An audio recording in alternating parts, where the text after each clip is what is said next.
Waziri wa zamani wa Ardhi, Nyumba na Maendeleo ya Makazi, Profesa Anna Tibaijuka amemshauri Rais wa Jamhuri ya Muungano wa Tanzania, Dr. Samia Suluhu Hassan kutumia hekima iliyomuongoza kutangaza sera ya 4R, kumwachia uhuru mwenyekiti wa Chama cha Demokrasia na Maendeleo Chadema, Tundu Lissu, kwa sababu kesi haikamiliki.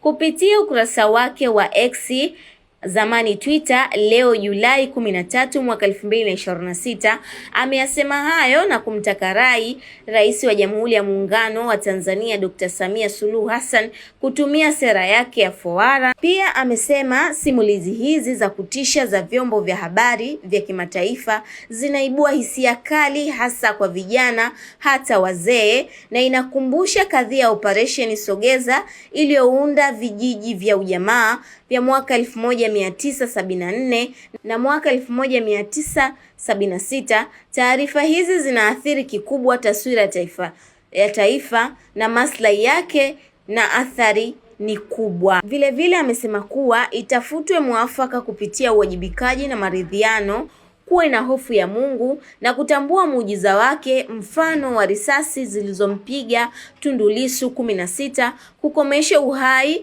ingawa maumivu ni makubwa, kutubu na kusali na kuliombea taifa. Aisha Charles, Tifu TV.